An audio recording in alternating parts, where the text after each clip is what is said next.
Good evening, guys. Good evening, good afternoon, good morning from wherever you are tuning in from. Today we've gone back to the front three, the original front three. We've been misfiring of late, not just on the pitch but off the pitch too. But we thought we'd bring Asim in today. It's been a long time since Asim's been. I know he's hosted a few shows on the Friday night in my place. I've been suspended or whatnot from him, but he's actually come on as a contributor today. And none of the Tactico stuff or any thread today. Today, just purely football talk as it is. He's going to have to get used to me and Gene just waffling on. But it's pleasure to have Asim on. Asim, how are you? What's happening? I expected a better introduction, but it's okay. You're going in the right direction. But talking about When haven't I given you your tariyan? Tell you me. have, you have. Every single day. I'm only teasing you. But talking about the data team because that's what the data team. That's what the talk is about today. The team are back in town. We've been doing a bit of analytics as well. We've been reviewing and analyzing our views. And maybe this is the reason why I've got an invitation today to to increase some views on Friday night. I think we get more I'm doing views. your favor, lads. I'm doing your favor. Our Friday show does better numbers than your Saturday one. So Yeah, let's not talk about analytics and data right now. But Asim, it's great to have you on a Friday. It is always a blessing when you share the screen with us. Go on, you got one more thing to I say? want to ask Gene, what does oh, he use easy on his go, beard? man. Huh? That beard Yeah, I looks... knew. How did I know? No, you know what? Fad, I want to come to Fadi's comment because Fadi says jeans sick shirt and it looks as if it's a Dior shirt, okay? But Gina, Yeah, you got a man. smart shirt on and you're wearing a bloody cap. Yeah, But while the car, right? listen, Because people are going to start saying you had treatment in Turkey, you had your hair transplant. Tell us the I truth. think What's going on? I think no, he's no, trying to no. symbolize there's a lot of chess play going on. That shirt is a chessboard. No, it's great. But Gene, I know you're in Turkey, so thank you for joining. How are you? I'm good, man. I'm good. Wake up to this. Obviously, today you see the news of Julian Ward coming back. So, it's good news, man. I'm happy with him returning. It seems like Edwards is getting the band together, but I'm good, man. I can't complain. Away for a few days, back on Monday, so good to go again. And my agenda was already set. I did send the boys the agenda today, and we were going to talk about the Champions League final, Dortmund story, the Real Madrid again. But we will have to address the JW news straight away. Julian Ward is coming back to the club, back to Eugene. He is coming back to the club. And everyone's been using these words that the band has got to, a bit like us today. The band back together as the original three, but the band has got back together. Edwards bringing in some of the other previous analytical guys, but Julian Ward is another great coup for the club. I want to ask you a question, Gene. I want to pose the question. I'm going to put I you know on the his hotspot question already. is. I know his question Do you is. think this was sort of premeditated? Do you think there were conversations that Klopp had with the board, or the board came to Klopp and said, "Look, this is the direction we need to take now for progression. We would like to bring back Michael Edwards." Do you think that was sort of? And I'm not saying this was the sole decision for Klopp to leave. I think he has exhausted every avenue. I think he's taken the squad as far as he can. Um, I think he needs a rest. But do you think this was the one sort of just tipped it over a little bit and said, "You know what? If that's the direction you want to take, I'm totally comfortable with it, but I don't want to be included. I think I need to now step away because I need a real rest." But as far as the multi-club ownership, that's the direction you want to take it. And then that's why we made the appointments that we have. I mean, look, it's a difficult one because it comes at a time where obviously we all know how last season went, and Klopp came out and mentioned that he was actually planning on leaving at the end of last season. Well, and so it's a bit of a difficult one to predict. I know Asim thinks there was more to it in terms of getting the band together. Everybody that practically left Liverpool over the last few years, it seems like every single one of us come back over the last few months. Do I think there was something more in it? I think it was time for Klopp to go now. I think looking at it, he's probably taken the team as far as he can, and bringing the band together was probably FSG's biggest. They probably, because they've worked with these guys, they know we were a real success under these guys, so they probably wanted to go back to that sort of way, but enhancing the way of the multi-club ownership sort of thing. So yes, I think, to be fair, Avi, I think it works for both parties. Really, really well. FSG have a fantastic relationship with Klopp over the years. Yes, they might not have given him the funds that he always wanted every year, but we've seen in the way Klopp's spoken about them. I can't see there being disarray between the two parties. But yeah, it's a weird one because they're all coming back. You know, every person, Ward, Edwards, and a few others are back now. And that is the sticking point right now where you think, you know what, was there something more to it? Is it because, you know, is this the reason why Klopp wanted out? Was this the reason that sort of pushed Klopp out? I don't completely buy that because I think Klopp is too big of a manager for them to do that. And he gave us an unbelievable service over the last 9 years. So I think it'd be disrespect to say that from an FSG perspective. But it's an interesting take because it's, like I mentioned, everybody coming back. I like to see, yours and Asim's post because I know Asim has a different sort of view to it. Asim, I want to come to you. I'll keep it very short from my point of view. I think everything got when there was. Look, we've got to believe that it wasn't just when Klopp announced that he's leaving that all of a sudden we've turned to Michael Edwards and we've turned to him and said, listen, we need you to do a sort of directorship job just at Fenway as a whole instead of the football club. I think they were already sort of, meditated discussions already, early discussions that had went on.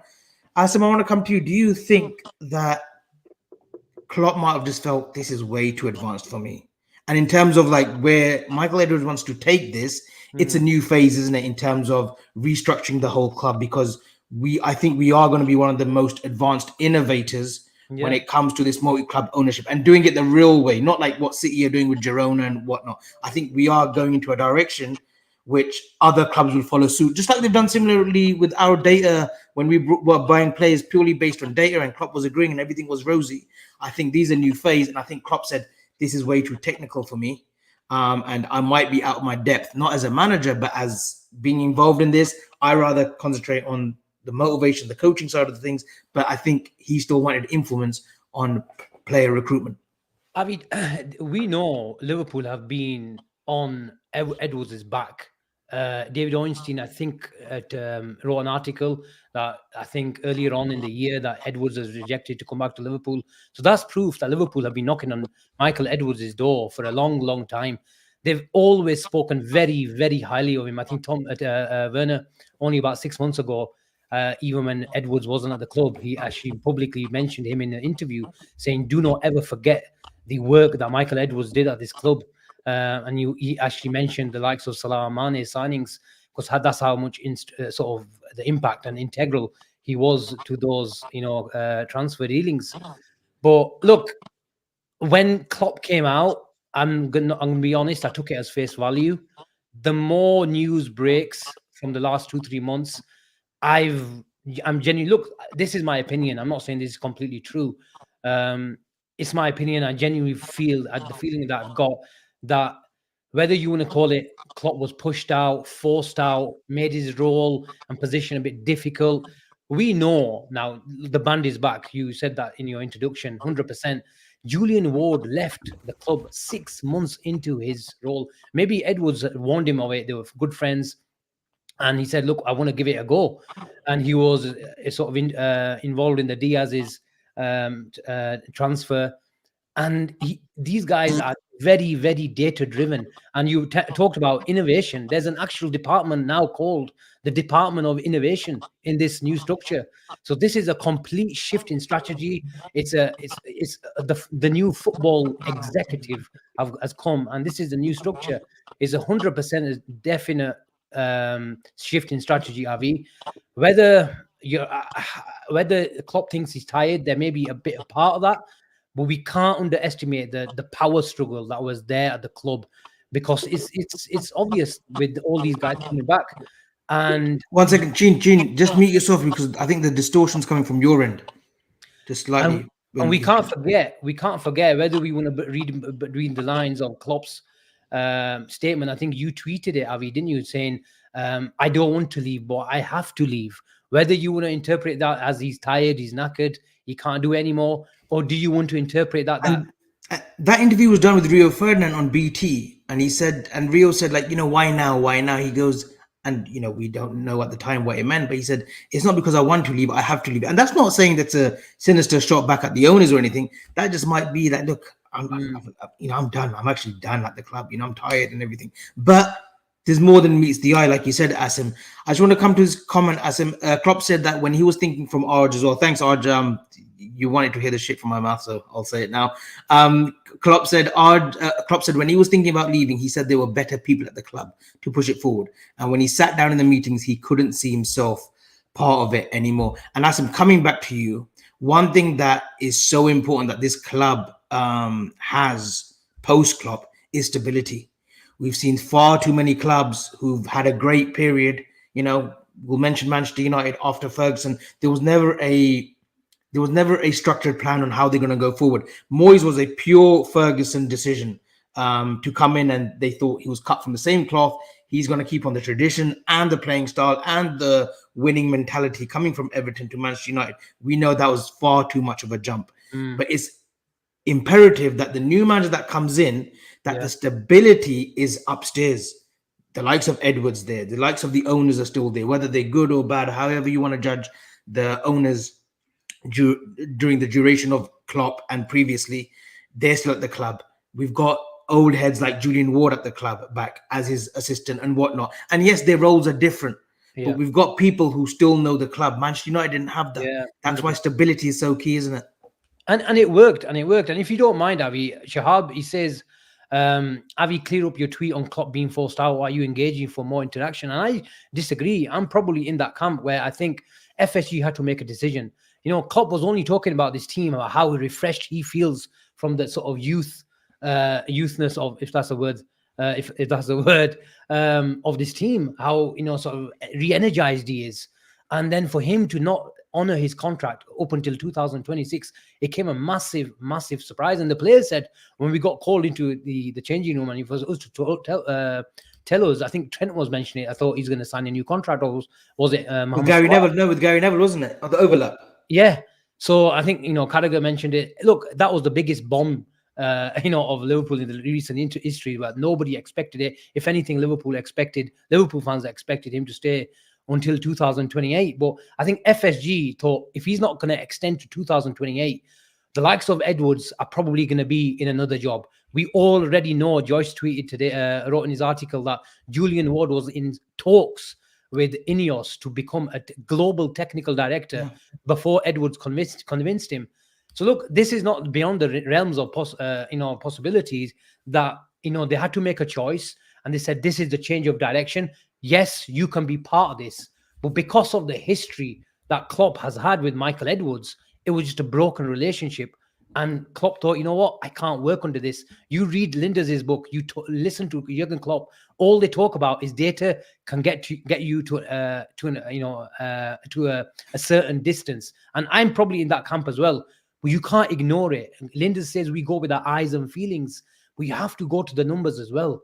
And maybe this is just a breakdown of communication and breakdown of relationship between the data party, the numbers party, and the eyes and feelings party, where they couldn't come to a compromise and something had to give. And Jurgen Klopp thought, you know what, you're going in a different direction. I can't work with these guys and under this structure because I've built so much influence in this club. It's time to go. And that's my opinion. And Gene, this goes back to the fans asking Twitter as well, who have come in for the owners when there's been a lack of spending, and we've had many arguments for years now, especially me and Eugene on the phone, and with Asim as well, and with other members when we've had like a 6-way phone call on WhatsApp, disagreeing and agreeing with one another. But this shows that the people that have come back, like the Julian Ward, or the people that have been enticed to come into the club, like Richard Hughes, Michael Edwards, suggest that they're fully on board what the owners are going to lay out, like in terms of spending. The likes of like, look, these are the players, you know, they'll come up with the players, but they're happy to come into this structure. And it may just be that Michael Edwards and Julian Ward are going to front this new structure, and they'll say to the manager, look, we're going to bring you the players for what you need for your system, whether Arne Slot comes in with a 4-2-3-1 or whether he plays as a 4-3-3, however, but they will provide the funding. That means that everyone right now, it's a stable situation. It isn't a misfiring situation where these board of directors don't know what the owners are wanting to do. They don't know whether they're going to sell the club. That stability word is a crucial word for the summer, because everyone's in tune, apart from the manager who is departing. Yeah, look, Ivy, you gave us an example of Man United, what they went through, because and the United fans have been calling out issues with their structure for years. And this is the one thing that Liverpool did not want. We wanted to make sure that our upstairs was ready to go. And they've done that, and they've done an unbelievable job. You mentioned the owners, and yeah, look, you've got to give them a lot of credit for actually being able to put a marker down, especially with the news that Klopp's going. Look, I'm still in the camp where I think, you know what, Klopp wanted out, and these guys then thought, okay, it's time for us to, probably go back to Edwards. They went to Edwards. Edwards has come back saying, this is how I want to do it. In terms of, they did want a multi-club ownership deal. So they brought in Edwards. He's brought the band together. Every single one of them has gone into a different type of position, a sort of FSG, sort of more of an FSG sort of role, and they've got a more hands-on in terms of their decision making. But in terms of the actual club itself, we can't complain, and we shouldn't complain about what we've done so far in the market, because the owners have done an amazing job up until now. We know Arne Slott's coming. I know he's probably not everybody's number one choice, but the club is in a good, in terms of, we just signed a massive deal with Adidas, and it just goes to show we are going in the right directions. Yes, we're losing Jurgen Klopp, and I can sit here and say, we've all loved Jurgen Klopp, but now looking back, I think most fans will agree that it's been an amazing 9 years, and 9 years that we'll never forget. But it was probably the right time for the manager, for the owner, and for the fans. Yes, we wanted him longer, but you're right. You're probably right. I do understand in terms of Asim when he said, they probably wanted to go a different direction, and they probably spoke to Klopp, as Klopp said no. I'm still more in the camp of, I think Klopp was just completely gone. Asim. Yeah. 100% they knew Jurgen Klopp, but do you think how the Super League went, because they were looking to make tons of money from that, and it's still going on in the background, but it probably won't be at the level that they wanted it to be? You mentioned the multi-club ownership, the new FFB, or what they call the PSR rules and regulations. Do you think that they thought that they're falling behind the likes of City? City have got 12 different clubs now that they own all over the world. Do you think that there was a bit of, if you can't beat them, join them? And, they're getting really, really late. And if they had to wait till 2026, they might be in a position where these big guys in the big positions were at the top jobs, at top clubs. And, look, just what Avi mentioned, that these guys, Edwards, Ward, Woodfine, is coming back as an assistant to Richard Hughes as well. These guys know the club. So they had to, sort of make the decision now. And it was the right time. I think, look, we all know, look, 18 months ago to close to 2 years ago, Liverpool were looking to sell the football club. And then it went from selling the football club to a minority stake in the football club. And, because obviously there was a Super League then, there was all that nonsense going around. And then it came to the point where now FSG had a decision to make. At that time, they tried to sell the club. It didn't happen. Then it went for a minority stake. And then they came to realize that, with the new rules with the FFP, all that type of stuff, the FSG probably thought, you know what, we can probably make a go of this now. We can actually go and try to make it work, because, we're seeing clubs get points deductions. We're seeing, certain new rules coming in where it's going to help in terms of spending. And I think that works in FSG's model. And so it's a massive plus for them. So they probably thought, you know what, rather than selling the club, this actually works in our favor. We can actually probably be able to take our FSG model to the next sort of level. What was the next sort of level? Multi-club ownership. This is what they want to try and do, bring in a certain players at a certain age and nurture them so we can bring them. But I can understand your point in terms of Klopp has always said in regards to the Super League, he will never ever want to be part of the Super League. I can't see now in terms of the Super League happening anytime soon, Asim, if I'm honest with you, because now it's a lot more difficult. Clubs have come out openly and said, we ain't joining. No way are we doing this. So if they were to if it was to be a massive U-turn, I think it'd cause a lot of alarm and distress for a lot of people out there.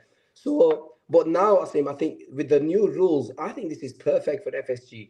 In terms of, because we know how they spend. They've got the right team, a team that made it work when there was, let's say, unlimited spending. Now there's a cap, and they've got the right team in place.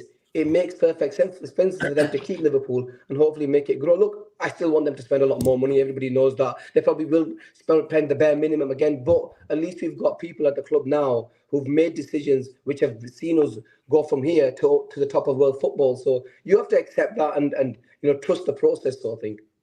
I just want to come up with a comment from Arj. He goes, boys, the data team will use scouts as well. It's a joint decision, and I think we have diverted away from the data too much the last couple of years. The model of having just a coach is the future. And Asim, I'll come to you. I think with the decision of Julian Ward, you got Michael Edwards there, Richard Hughes, and how much they'll play a part. They may just let Richard Hughes do majority of the work, and they just advisory roles in terms of Liverpool, and then concentrating on the multi-club ownership. But it suggests to me, Asim, that there will be a lot of legwork, there will be a lot of productivity being done at Liverpool this summer in terms of outgoings and incomings as well. I think there'll be big decisions on contract renewals, and I think there's 2-3 big decisions to be made on certain big players at the club. Yeah, Avi, I think with the new manager coming, new environment, new surroundings, just for the manager, never mind the players, the guys who are going to come in this summer, the manager is coming into, and he's probably, arguably, maybe Pep Guardiola going into a job replacing one of the most, successful in terms of how he's seen at the club, not just by the football club itself, the city and the fans around the world. He's an icon. He's a pillar of the city as well. And you probably could argue that some stayed away from it because of the sort of the difficulty of the job. But so you have to give him credit for that. In terms of his priorities and the data team's priority is to nail down those contracts, the likes of Trent, the likes of Verge, Mohamed Salah. We don't know what we're going to do with that. Asim, do you think they won't sign renewal contracts until they've heard from the man himself, Arne Slot, until that first sort of, because they're not going to meet at pre-season. Definitely not. They will meet once he's announced. There will be a meeting with the team. He'll fly over. He'll have a chat with everyone at the end of the season, or like as soon as the season's over, and say, "Look, this is my vision as a coach. Don't worry about what's going to happen in terms of transfers. That's another issue altogether. But for the current squad, he's going to outline his plan and say, look, these are what I see myself. These my style of play, and these what I see for the next 3 years. That's his contract, I believe. The next 3 years of these how I envision this Liverpool team. Do you think then decisions will be made on players?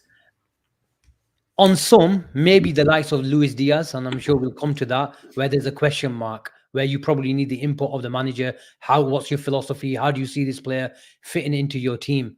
But there are also untouchables in this squad as well. The likes of Trent, the likes of Verge, where any manager, you don't need the consultation of anyone to say, we need to nail down Trent, because in terms of their quality, just put it to a side. What they offer in terms of, again, I keep mentioning the data team. If you are showing up in the metrics at a really good level, the data team will want to keep you. Obviously, everybody will have a price. And this is why I think, maybe if you take the Mohamed Salah. If Salah meets the numbers, he does the numbers, he's got the assists, he's producing the numbers. But Michael Edwards, they're also money men as well, Asim. Of course. If an offer of 70, 80 million comes to the table, he's going to be 32. I'm in the camp that, look, he's my favorite ever player. And I hate keep saying that he's my favorite ever player at Liverpool. But that money, you got to think of like a business, but like where does that money will stretch out for 2 signings, essentially. Maybe one big signing, and then you've got something left over with another sort of defender that we're looking for or whatnot. Avi, you have to, when the offer comes, you have to treat it as a case-to-case basis.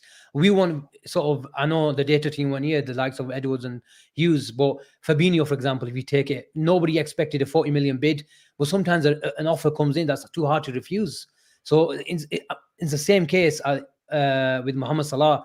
He's 30, he's turning 32 in June? 32. In June, maybe, I think. Yeah. Or June. So 32 in June. If an offer of 100 to 150 million comes and Liverpool can do a continual type of investment where they went and bought Alisson and Van Dijk, then you can say, okay, that is understandable. But when you go to the likes of Trent, he is such an influential footballer in every sense that you think, I know there's a saying in football, every footballer has his price, but with Trent, I think it's imperative.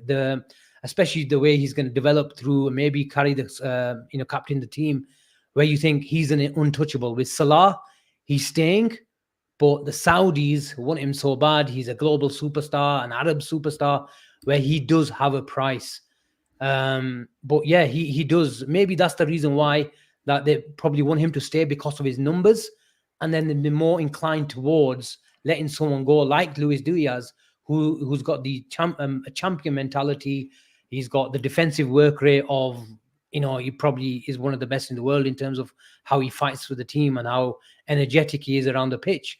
But when you are playing in that position, you're ultimately judged on output, and he doesn't provide enough shots, enough chance creation. These are all the metrics that there's a question mark on Luis Diaz. And that is the only reason why I think they're more inclined towards selling Diaz than Salah.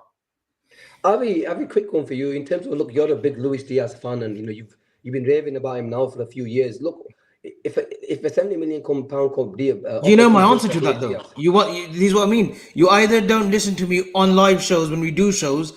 I've said to you, no. a 60 million pound offer, 60 million pound offer for Luis Diaz, I'm selling. He's going to be 28 in December, and we shouldn't think about age, considering Salah. If he was doing Mane numbers, if he was getting 20 goals in all competitions, okay, even if he was doing 20 goals in all competitions, he's a data-driven guy. Luis Diaz was tracked by Michael Edwards since 2021, since the Copa America a few years back. And then obviously we signed him in 2022, wasn't it? Or January from Porto. So he was a data-driven football player. But sometimes these data-driven players doesn't mean everyone's going to be a strike hit, Gene. If you're offering me 60 million for Luis Diaz, you'd have to accept it. You do accept it because you can find me wingers out there that will do similar numbers, if not better numbers. And I think that's what we need. We need better numbers. We need 13 goals in all competitions or 14 for Luis Diaz this season. That's not enough, Gene, coming off from the left. His work rate, his discipline, he's absolutely amazing. I can't fault it. But that end product, Man City game, the 2 chances that he had, there's been chances that he's missed. And I know we've talked about Darwin, but I'm prepared to give Darwin another year. But when it comes to Luis Diaz, that 60 million pound offer, that's brilliant. It might be Arne Slot comes in and he says, look, I want to keep Diaz, and his numbers rocket next season. He gets 25 in all competitions again. Luis Diaz also wants to double his wages. Let's not forget that. But he's on poor wages already. He's on 65,000 a week. That's a bit silly as well from the club, I think, as well. He should be on. Is he on about 90? He's signed originally on 50 grand a week. But of course, when Barcelona and Real Madrid come knocking, you especially South American players, you don't say no to them. Gene, I want to come back to Trent.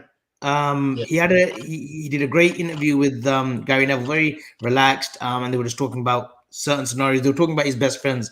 He goes, at Liverpool, Robbo. He goes, away from Liverpool, it's Jude. Now, he'll be looking at Jude Bellingham. He'll be looking at the likes of Camavinga, Tuchemani, the players that presumably Mbappe as well now. The players that they have there.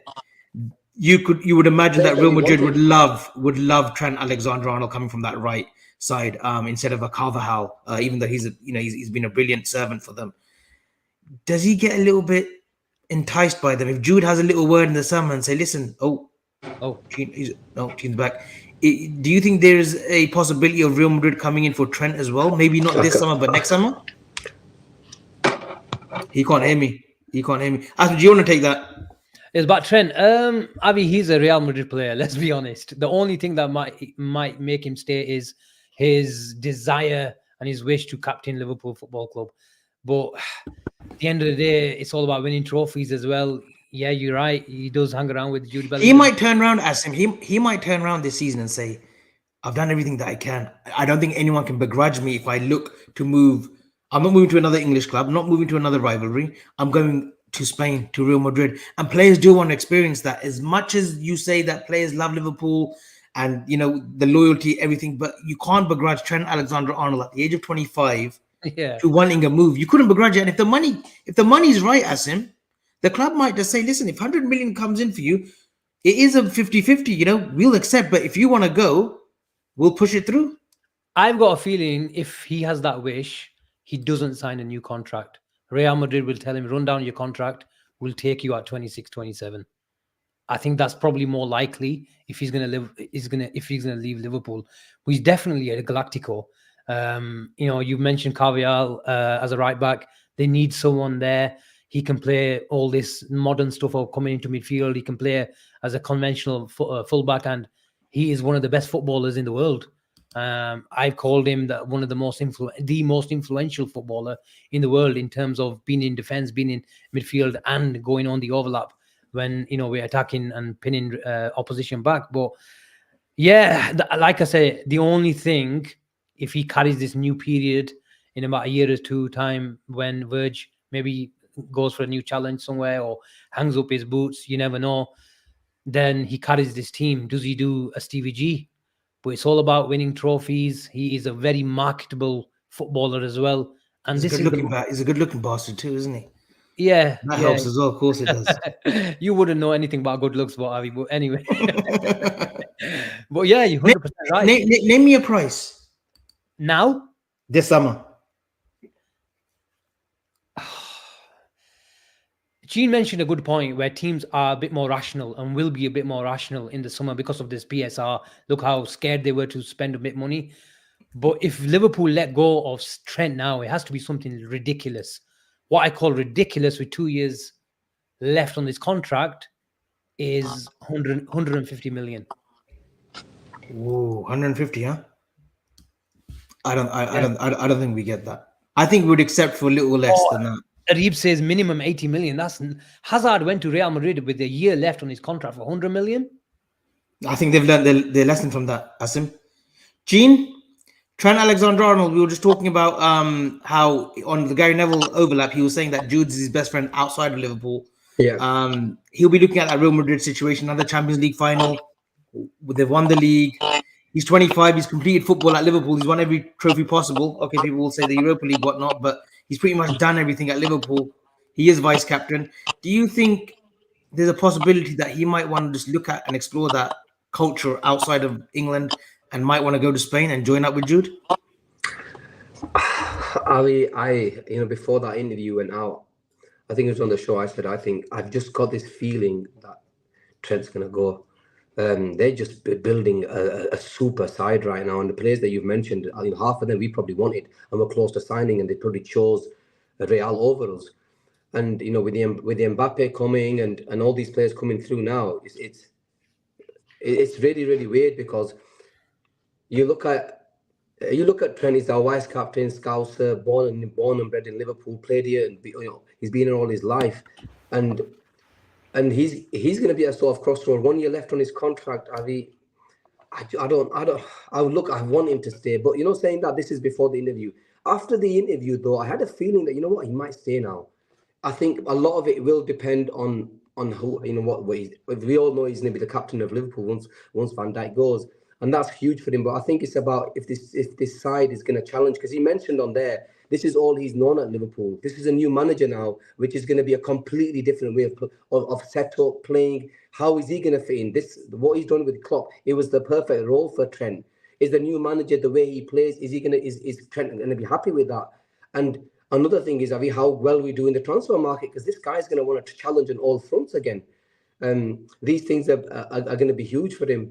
But if Real Madrid come knocking, Avi, right now with these players, and he's probably thinking, Jude's gone there, my best friend outside of Liverpool, won the title, in the finals, the Champions League, a chance of winning it, he's going to have to look back and think, maybe.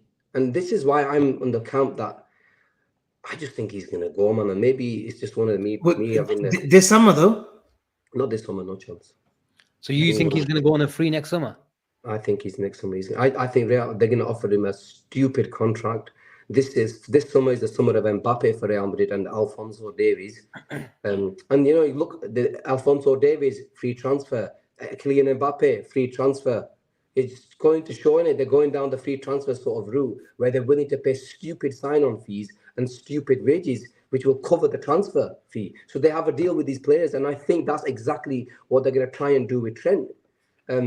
That they'll say, okay, mate, this is what you've got. This is what you're going to be playing for in a brand new stadium. And, maybe, like Avi mentioned, he's been there and done everything at Liverpool. Maybe this is the time. Avi, do you think he stays? I think it's a hard one, Asim. I think it's a hard one on him. He will know a club like Real Madrid will come knocking for him. Not that we've seen anything or read anything, but Real Madrid will come in for like a Trent Alexander-Arnold if they're monitoring his contract situation. I think the board, it might just be that offer. I think 150 million is way off, Asim. I think it's way off. I think close to 100, 120 million. I don't know why we wouldn't consider that offer. That's a lot of money. And yes, we can talk about the Conor Bradleys, but that's other sort of restructuring the team with 2-3 other components that you can fit in, especially if we're going to be data driven. We're going to look at that sort of market of 30 to 40, 45 million. I don't know. I think it's a very good offer, Asim. But if Trent wants to sign a new contract and he believes into this Arne Slot project, then of course, who wouldn't love Trent Alexander-Arnold at the club and to finish off his career, or maybe just extend another 3-year contract because he'll still be 28. He'll still be a great footballer at 28, 29, 30. He'll be entering his peak years. So maybe he can go then. I think the option is open for him. Yeah, but the thing is, Avi, I'm just concerned if we go too much of an overhaul, especially, if you said Klopp is staying, he's proven he can take an average footballer, a good footballer, to a world star. Like, we shouldn't forget what Klopp. I know, Edwards and the data team take credit for the likes of Mane and Salah, and so they should. But don't forget, they don't become world-class players if it wasn't for Jurgen Klopp. My concern is if you let the likes of Salah go, you let the likes of Trent go, and you have a massive overhaul, even bigger one than what we saw last year, and then you expect the manager to come and turn them into like sort of not title rivals, but even challengers. It's a big, big ask for him. So we just need stability, the right stability. It's all about balance. And because we shouldn't forget how close a month ago we were talking about winning the title. So the new manager is coming. No. Asim, that was you talking about the title. You saying all season we're going to do a mad one. We certainly have done a mad one. You're a mad one as well for even suggesting that we were going to do a mad one. I was the mad one, but you were worse. You jumped on the bus. I did. I am worse. But listen, guys, there's 160 of you guys. We've had 184 of you, 185 of you guys here. Please make sure you guys have liked and subscribed. Please, this is a top show today. Not much going back and forth. I think we're all sort of agreeing on some points. We haven't really gone off on each other yet. Gene's heating up though. I'm in holiday mood. Just bring up Darwin Nunez. We'll be all right. Asim, I want to come. Speaking of Darwin Nunez, speaking of Benfica, actually, Pedro Marquez, he's also joined the club. Sports analytical data scientist. I don't know what his role is, but if you see the projects that he's worked at previously at Sporting Lisbon, worked for the City Football Group, back at Benfica, you look at the array of talent that's come through in the last sort of 8 to 10, 15 years. He's an astute acquisition, isn't he? Yeah, 100%, Avi. I think he worked for City as well. He had earlier days in Sporting Lisbon. I think he's the director of football development at Liverpool now. So I think him and Hughes, similar to the Vito Matos maybe role. Yeah, maybe the youth and into the first team maybe, and just a little bit more maybe on top. Yeah, and I think he'll be part of that department of innovation, where I think there was the Simon Wilson. He was a director at the CFG group, and I think there was a visit, or it was either City group went to Sporting Lisbon, or it was the other way, and they were really, really impressed. And I think it's all about the analytics, analyzing data, numbers, and what they brought out, what they saw from him is like he uses numbers, but is one thing, but explaining and demonstrating at a coaching level is another. And he was on the coaching pitch, Avi, where he was working with the likes of Vincent Kompany and Micah Richards on the training field, talking about how their body positions are, the data analysis, and that's how much respect he had within the players. So he's all about methodology. He's all about patterns and synchrony between team players. And this is the new blueprint of the football operations. And if you bring in this guy who led the Benfica lab to Liverpool, who is widely regarded and is in terms of expertise, is the elite level of football performance, and Liverpool are going to reap the rewards. And don't be surprised where Liverpool, with part of this multi-club ownership, using little loopholes, sending a player to another club, getting the experience in proper leagues rather than behind the closed doors, under 23, under 21 level. This is all part of Liverpool, going on to the next level in terms of football operations, but also using their network in providing elite development for young players that are playing at the highest level, and then taking the creme de la creme into the first 11. And this guy's got a proven track record. João Felix, Ruben Diaz, Ramos, João Neves, is all these players that he's brought to a certain level. And Goncalo Ramos. Carlos Ramos, and they've sold them all a profit, a big profit, and that is sort of when you mention big profit to FSG, their eyes light up. Speaking of profit, Gene, this Pedro Marquez, if it's true, and I believe it not true, but from just my information, and Asim's mentioned performance, could he be the one to get a tune out of Darwin Nunez? Maybe work with him closely. He was at the club when Darwin Nunez was at Benfica, sold profit. Darwin Nunez's best numbers were at Benfica that second season, 34 in I think 38 games. Could this be a great acquisition for Liverpool and for the player himself? Look, everybody knows my thoughts on Darwin. I don't want to go down that road again. Can he get the best out of him? I hope and pray he does, because I don't think Darwin will be sold this summer. If we go into Darwin Nunez talk, you're getting a complaint from your from the room next door to you. Look, I'm not going to say anything here, but to be fair to Avi, look, it's a good point. Gibri, I mentioned it. Great shout, Avi, and it's a fair point. Do I think can he get the best out of him? I believe he's not going to be sold this summer, even though I want him to. I'm not going to shy away from that.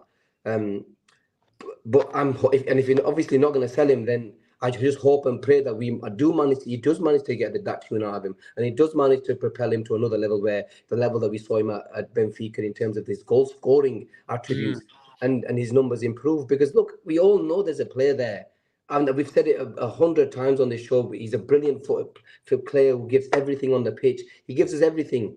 He just lacks the biggest thing in football, and that's putting that ball in the back of the net. He just lacks that calmness in front of goal. So I just hope he does. Then that's all I can say. I'm a Liverpool fan, so not one Liverpool fan shouldn't be saying we have to get behind Darwin, because he ain't going anywhere, and I can't see him being sold in the summer.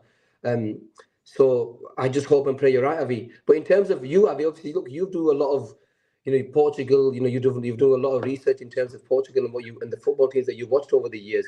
What's your take on all of this then? What do you think of in terms of Darwin? Number one, can he get the tune out of him?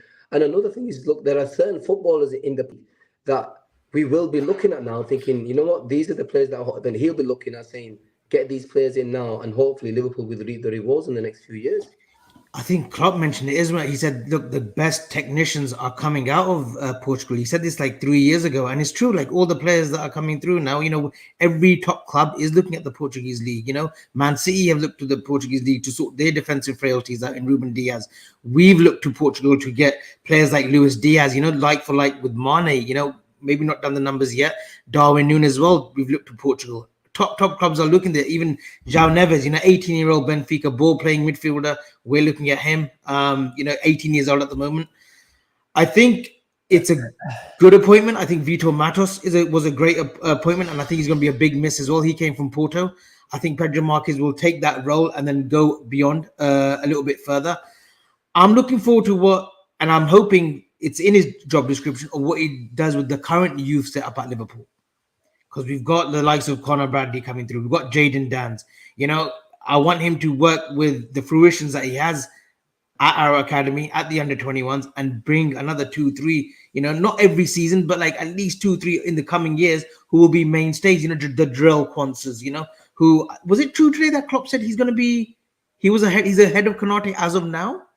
Was that what he said in the press conference today? More or less. Okay, fair enough. So look, another academy product. So it's going to be interesting to see. But, Gene, I think it's great that we are looking, we're broadening our horizon into Europe and getting these elite coaches, because he's well thought of. We know that. And I think, was it true that Asim, or maybe, Gene, you might know, maybe not, Julian Ward has done work with Benfica as well. He has worked in Portugal. So there might have been a connection there already that's brought him to the club. But now, again, it comes to stability, isn't it? And we've made the right acquisitions. Because Ward was the scout for Liverpool for Spain and Portugal, wasn't he? There you go. So I think it bodes well, and if that's the way forward, that it just bodes well for the football club. Shall we go a little bit off topic now? Is that enough for Liverpool as of now? Yeah, anything you have it, man. Gapsha. Let's have a Gapsha, man. Get the comments involved. Have a Gapsha. I want to talk about. I want to talk about a great story, Asim. Borussia Dortmund. What Wow. a story. We at the start of the season, I don't think none of us, including Sarib, had Dortmund coming into the final, maybe quarterfinals at best. But what a team, what continuity, stability, everything that Klopp had built in Dortmund those couple of seasons when they won back-to-back titles, got into the Champions League final. It seems as if Erdin Terzic is doing that with this Dortmund team. He's got a good bunch of lads. And what a final, meeting Jude's Madrid. It'll be some story if Dortmund do it, isn't it, Asim? For me, it'll be a great footballing story if Dortmund do it, because it's been too much of Real Madrid and this, that, the other decisions that have influenced them going into the final. I thought the Bayern Munich decision I think he was off though. Just to put it out there, I think they were off originally, but the referee, the linesman blowing the whistle a tad too early. I think it's a great story at Borussia Dortmund, Asim, that's brewing.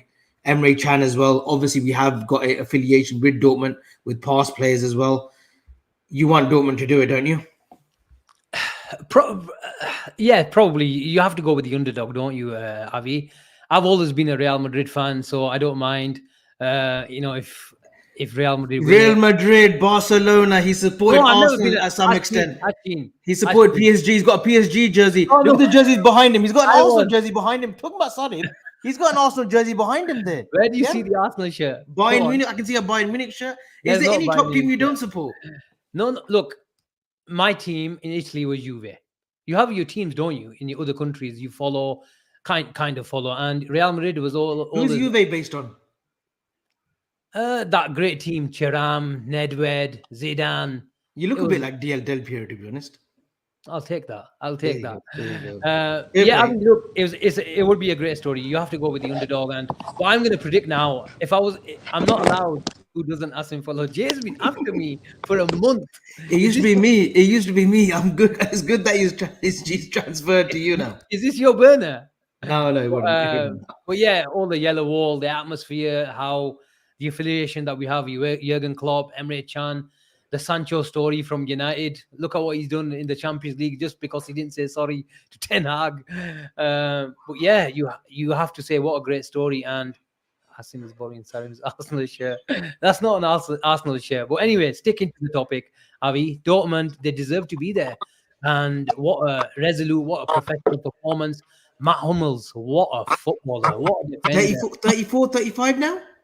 Yeah, and this shows you take mind over speed every day of the week and twice on Sunday, Abby. When Tottenham were having that start, everyone was talking about we should have bought Van de Ven.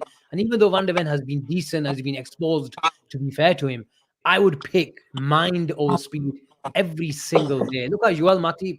Doesn't have the recovery space, but he's hardly caught out of position. And that's what Matt Hummels is. That's just there. If you have it between your ears, you can get really, really far. And yeah, it's going to be a great final. But I'm going to predict Dortmund are going to be winning 4-0 in the 97th minute. And Real Madrid are going to score 4 to equalize and take into extra time and nick it. But whether you want to call them jammy, whether you want to call them elite mentality, or that's their European pedigree and heritage, I probably go with the latter.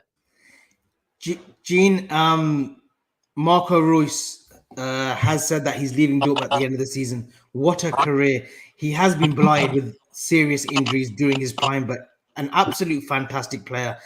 John Henry has failed us on many occasions, and that was one of them when he said sign Reus. But it will be a end, wouldn't it, for him to top his career off with his boyhood club with the European Cup.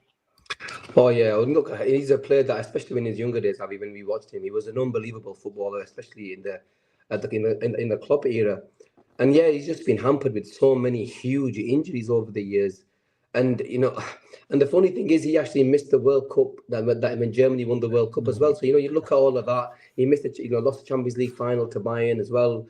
Last time, and for him to, it was good to see him go up to the fans with the whatever you call it, mic thing, and shout out and sing with them, because he's been an amazing servant for them. And this is what it's all about. You have certain players that live, breathe, eat that the city and the football club, and he's one of them. And it'd be an amazing send off if he was to do it. I really want them to do it, man. They're a football club that have been a bit unlucky over the years. They lost to Bayern Munich in the last Champions League final, and going back to the same place losing twice at Wembley, 2 Champions League final, will be difficult for any club to take. You know, we know how it felt. We lost 2 very, very recent, and it's not the best feeling. So, you know, it's a fairy tale club. Dortmund remind me a bit of LSC in the way they run. And they're not run by, let's say, a government or a state. So we should all be behind the yellow wall. Gene, just coming on this, does football need this as a whole? In terms of 100%. like in the last couple of years, we've seen superpowers win at Manchester City with the money that they've had. Real Madrid. I mean, Real Madrid. Look, I'll be fair to them. It's their pedigree to get to the final. They are the Australians of World Cup cricket. You know, I don't think anyone can disagree. Man. They will get it over the line. But does football need this as a whole? We've seen Leverkusen this season topple the big, you know, the major players like Bayern Munich, you know, the Leipzigs who've got a bit of money to spend. PSG are still dominating the French league. Man City are going to win the 5th out of the 6th Premier League title. For the good of football, it would be absolutely amazing if Dortmund do it, because it gives the other clubs who are on the peripheral, on that 3rd, 4th place, to say, you know what, there's a chance, there's belief that we can contend with the big players and win and go for major titles. Of course, look, everybody loves a fairy tale ending, and but Dortmund winning it will be a fairy tale ending. And look, a club like Dortmund, and the way they're not a small club, are they? They're a huge institution. They're a huge football club. They just, in a way, they're a bit like Liverpool. They just don't have the money, if you know what I mean. Yes, they can spend, but they'll always spend on the 19, 20-year-olds, bringing in for 20, 25 million, and then they'll sell and make money. The only difference is we don't sell our best players, and we haven't done recently. But look, I would love for them to do it. You know, they're a proper football club. And I'm sorry, this has been bugging me for the last 5 minutes, and I might upset a few people. I lost a lot of respect for Borussia Dortmund. You said they're a proper football club when they tweeted on the 7th of October that they have strength with Israel, and this has been bugging me. Why? I think football clubs should stay out of world affairs and should stay out of world politics. I actually have they tweeted since then that they have strength with the Palestinian people? Have they tweeted since then the latest Rafah attacks, the siege, the genocide that's going on? And we've stayed out of politics. And just imagine Liverpool tweeted on the 7th, because let's remember that war did not start on the 7th of October. And I don't want to talk about it too much because I respect people's opinions. And that's what exactly Borussia Dortmund should have done as a club. They've got Muslims in their team. They've got affiliation to both camps. And you just stay out of politics and you stay out of world affairs. And as a football club, I thought, you know what? They let themselves down. I'll be honest with you, Asim. Number one, I don't have a clue about this tweet because I've never seen it. Until number two, Asim, I've not seen a tweet. I've not been on Twitter. If you've probably seen, I probably tweeted once for the last couple of days because I'm in Turkey. I've missed any sort of tweet that's gone out in regards to that. In regards to that matter. But look, if they're going to tweet something like that, and I've not seen Asim, but if Asim's saying it, I take it as gospel. Come on, then it's Hala Madrid. I think it's a very what Asim has said is spot on, and you won't find many people that will disagree. You won't find any, you know, if you're in the right sense of mind, you wouldn't disagree with that. I think it's a very grayscale area though as well in football, Asim. I think when you look at sponsorships, especially our club Liverpool, we are affiliated, unfortunately, with not the right institutions, you could say. I'm not going to single out a culture of faith or anything like that, but it is a grayscale. I think when you tweet something in supportive of a system that's completely wrong, then yeah, I 100% agree with you, Asim. You have to allow people to make mistakes. We make mistakes as individuals, but big corporations like Dortmund they should behave better, 100%. So no, I totally agree with where you're coming from. Aside from that, and I know it's very easy for me to say aside from that because it is a very sensitive subject, give me a quick score predictions for the both of you, Asim and Gene. Avi, you have to favor Real Madrid. I don't have to favor anyone. I said no. In terms of being favorites, being the best. No. But stranger things have happened. In a way, the pressure is off Dortmund. But you have to favor the big boys. They'll control the game, and they just know how to win, Avi. They just know how to win. Bayern Munich missed a few chances in the first leg, but they know how to stay in the game. And Ancelotti, I know we've had this discussion on WhatsApp, Avi. He makes subtle changes. He knows when to go for it. And he has players who are just live on a second, and they can win a game with a split of a second. When you got the likes of Jude, when you got the likes of Vinicius. What's that word when, say, we're going to go back to cricket now quickly, especially your boys, Waqar and Razim, when they used to bowl, when they needed a wicket, was it the Midas touch? Is it the Midas touch? When they needed a wicket, when Waqar needed to hit a Yorker at the right time, he's got that touch. Ancelotti's got that touch. Me and you have spoken about it. Have disagreed, agreed, disagreed again. I've piped down again, or piped up. Ancelotti did this a couple of seasons ago in the semi-final with City. Put Rodrigo on, switch Vinicius, and Rodrigo gets the equalizer and gets the winner. Joselu this week does the same thing. And he did that with us as well. He talked about it after the game that we know what Liverpool are going to do. Let the ball go to Fabinho, and we're going to catch him in transition. And that's what exactly they did. They've got players that can hurt you so much. And we call Man United Moment FC. I think Real Madrid are 10 levels above them. They've got natural quality. They've got philosophy as well. But generally speaking, it's those quick transitions. And Ancelotti is the perfect man manager as well, with those tweaks that you talk about. And what a recipe when you've got the heritage, when you've got the European pedigree and all the history that they've got, it just gets you over the line, doesn't it? Nunez has it too. Don't let Gene see that. Gene, prediction? 3-1 Real. Oof. Okay. Yeah, they just know how to win, man. And this, like Asim mentioned, everything I agree with it. And they just right now going forward, every time they go forward, they're a threat. And this is without Mbappe. And you look at that team and you think, you know what, they just know how to win, man. They're a European royalty, man. And that's just the way it is. But what's your prediction? I'm going for a 2-1. You're going for Dortmund win. I'm going to go for a Dortmund 2, and I'll tell you how I want it to play out. Okay. I want a Dortmund 2-1. I want Sancho to get the winner. I want Sancho to lift the European Cup. I actually want Sancho to win the European Cup. I think there's a great story there of him, him being shipped out, him going on to the grandest stage of them all, his WrestleMania, whatever you want to call it, guys, his Cricket World Cup final, his final of the greatest club competition, and winning it and coming back to United with a winner's medal at Carrington. Say, let's talk now. You know what? If he wins it and takes a picture with the trophy, obviously, tweets it and says, "Sorry, Ten Hag." But there's actually a clause. Asim, there's actually a clause where they could recall him back on the 31st of May.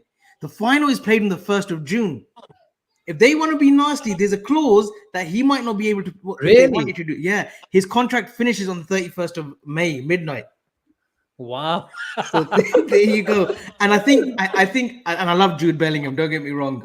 Rejected us or whether we were in for him or not, whatnot. But I just feel it would be great if the club that you left for, and he didn't leave on bad terms. He left in gracious terms with Dortmund, gave them everything. But it'd be great if they got one on him as well. And Dortmund, I feel, and I totally get where Asim was coming from, and I didn't know that myself about that tweet in October, and again, that's totally wrong. But I think it would be nice if Dortmund. We need a different winner, Asim. That's where I'm coming from. Yeah, of course. I get it. That's all I'm saying from that point of view. Leverkusen, Gene, I don't. At this point, I don't know how you explain this. 2-0 down, 10 minutes to go. Paredes gets 2 penalties. He scores, and they've done it again. 97th minute yesterday. It was crazy because I was obviously in Turkey and these guys are Liverpool. A couple of my Liverpool fans, we were just talking and was like, you know what, this is the day where Leverkusen are going to lose they were saying, this is the day that they're going to lose their record. And I said, you've not watched Leverkusen this season, have you? And I said, give it to the end, talk to the end of the game. And even when they got 2-1, he was like, and I even said it to them then, I said, watch, now it'll happen. And it did again. How many times? These guys are worse than Real Madrid in terms of late goals. Because these guys are doing it week in, week out, every other game. It's ridiculous how many times they've done it. So it's weird doing it as we loaded Klopp. We did the same this season. The amount of times we scored late, all that sort of thing. And Alonso's doing the same. But playing this type of way just goes to show that, you know what? Yes, I know he's won the title and he's got to a European Cup. It will catch up with them eventually. Yeah, this is the thing. That catches up. It does catch up. Asim, it's like us when we've conceded, I think 21 times this season before the opposition. 20 scoring. Oh yeah. 20, but scoring late on, that catches up with you eventually. Is that a coaching flaw that maybe need to improve, or is that just pure luck? Yeah, I mean, you have to say it's mentality. is luck as well. You need a bit of luck, especially in cup competitions, and you won't probably replicate that sort of record ever again. Those amount of late winners, but you have to credit, the positivity and the character to keep on going. And we talk about, Fergie's United. We talk about Pep Guardiola. If Sarib was here, he'd do a Gary Neville impersonation, and he would talk about how sides, especially who play a lot of passes, would just pass you to death. And then your legs go from 75th minute to the 95th minute. And that, you have to say, it's not a coincidence why these sort of teams who are really obsessed with a lot of passes, controlled sort of games, who get so many late winners, especially in the last 15 minutes. It's not a coincidence, and you have to give them credit to keep on going. And you have a record like that, you wouldn't let it go very, very easily, and full credit to him. And again, we were talking about Ancelotti's subtle changes, Alonso, subtle changes, bringing that. He took Ronaldo off yesterday for the eventual winner. He took Ronaldo Yeah. off, the best player of the season. Gene, I think you've got to go. I think you've got a nightclub waiting for you at 11 p.m. Istanbul. What's going on? Gene, keep it easy on the diet. Well, you're definitely not going to bed with a shirt on like that, are you? Huh? Dari bita na hato ya. Look at the Dari, man. Yeah, Looks a lot. Make sure you give yourself the comb over. No, you he's got a hair transplant booked next week. said that earlier on. Now, Gene, have a good one. We'll catch up with you. Before we're Gene, gonna wrap. before you go, Oh, here we go. are you going out tonight? No, not tonight, lads. Just like that. Not tonight, lads. Can you just turn your camera to a left or right? He's gone. Take care. Have a Okay. good one. Who's that peeping in the background? Gene, who's that? Shall I take it? Okay, go. Gene, Go, who's that? Dafo. He wants me to remove him. There you go, he's removed. As before we wrap up, Graham Potter. There's definitely been talks with Manchester United officials. There's a bit of snip for you guys if you haven't heard. That's a bit of ITK news for you guys. But Graham Potter is now the favourite for the Manchester United job. I do believe. Can I just put it out there? I think it's a good job for him, Asim.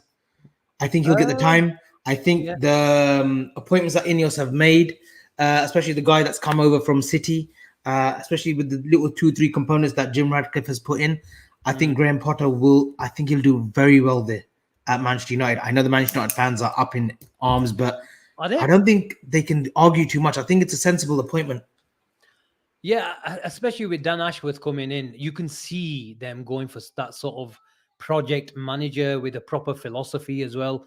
Bilal, big up to Bilal, our brother, always supporting and showing love, whether it's on WhatsApp or in the chat.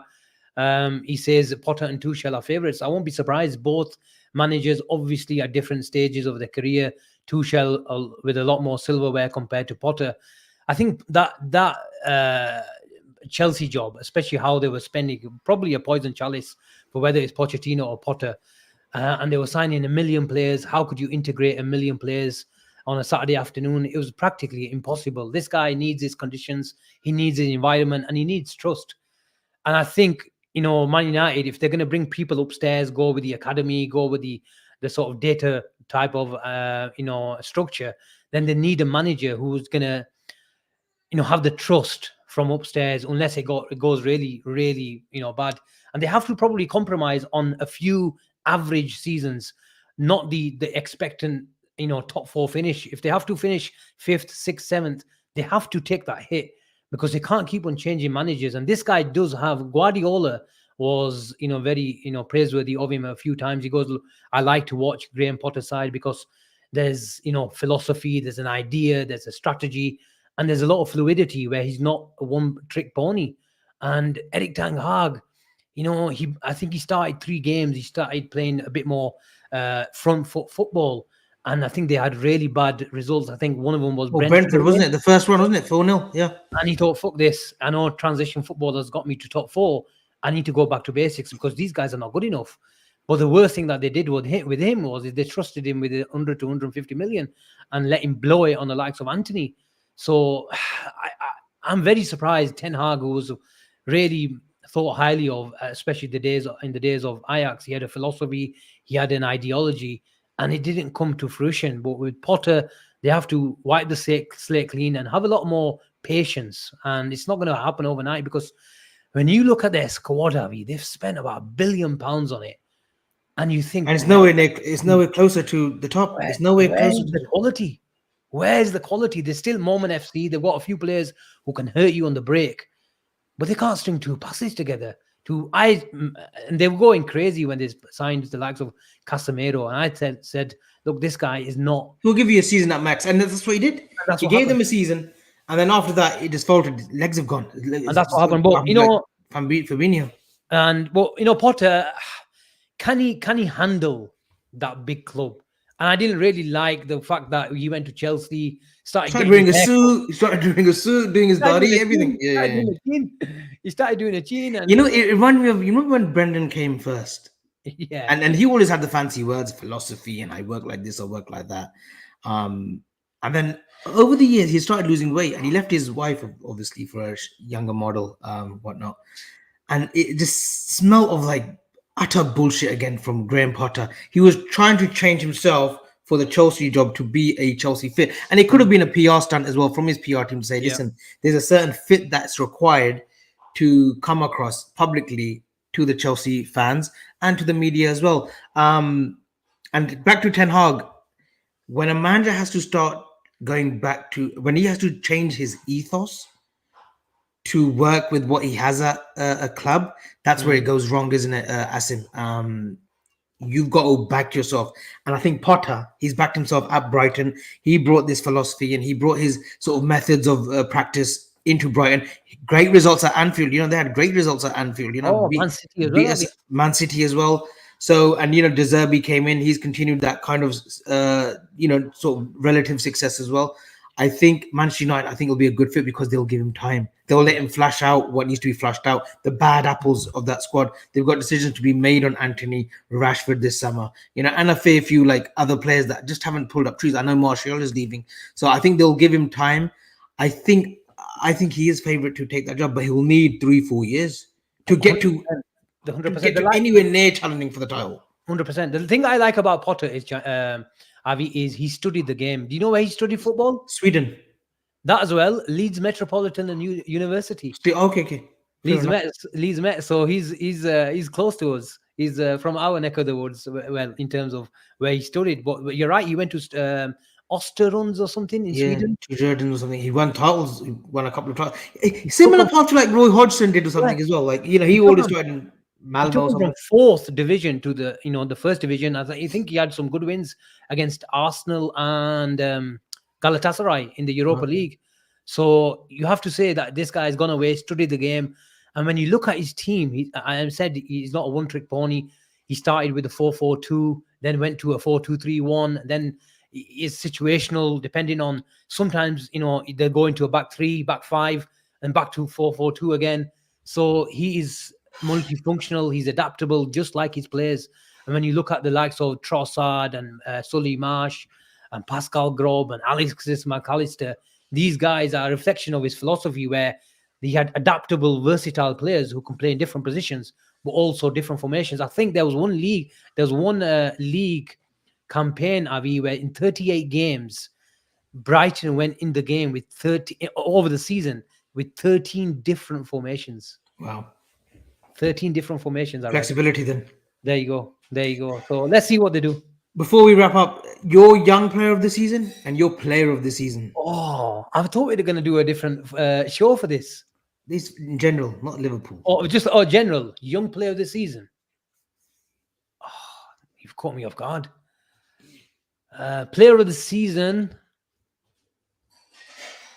I'm gonna tell you. I'm gonna think about this. I'm sorry. I'm abstaining today. You can't abstain. I can't, because we're gonna do a proper show with this. Young player for me is Cole Palmer. Yeah, fair enough. I had that on my list already. Foden, if City win the league, he's my player of the season. If Arsenal win the league, I think they'll give it to Declan Rice. They being the officials for the FA. I've liked what Odegaard has brought to their team for the last 2-3 months. I know Saliba has been brilliant, Rice has been brilliant, Saka has been brilliant, but I think Odegaard, the way he's led them, unbelievable. Fair enough. So I think there's two for me, player of the season. If Arsenal win, I think they'll give it to Rice. Kwanzaa, I don't believe was selected, and I agree with that. Why he wasn't as Liverpool? Yeah, Liverpool young player, fair enough. I meant in general, but Is yeah, a Rodri lot of. on the list? I think Rodri is on the list on for the list, yeah. player of the season. But guys, that's been a great show today. Very in depth in terms of the Julian Ward appointment and other bits and pieces chucked in. Gene was my host, my co-host, but he ended up with Asim being my co-host after Gene had to go. But this has been Born and Red. Schedule, are we back on tomorrow, Asim? Yeah, we're doing a call-in show tomorrow. Are we doing a bit of a red zone? We can do a bit of a I special think show. Villa preview on Sunday, yeah. Yeah, and then a post-match. So you might get four shows out of us. 4 shows on Muju- 4 days. And Muju says, need more likes, people, 100%. Do all that good stuff. The more likes, the closer Asim is to get us Romano on the show. I think Romano, I think there's another special guest that probably will be popping on our show very soon as well. David Ornstein, Avi? Nah, Ornstein's a bit of a stretch, you know. Do the We can viewers never want it? we can never agree terms with Ornstein. I think it would be great if we could get Ornstein. We'll work on it, but we've got a few in the pipeline over the summer. But guys, there's plenty of football coming as well. You've got the Copa America, the Euros. Liverpool will be in the USA as well, so we'll be capturing their friendlies and whatnot. But this has been Born and Red, guys. Please like and subscribe on your way in and on your way out. Make sure you've liked this stream, and we shall see you tomorrow for the phone in. Thank you. God bless. Take care, guys. Bye-bye.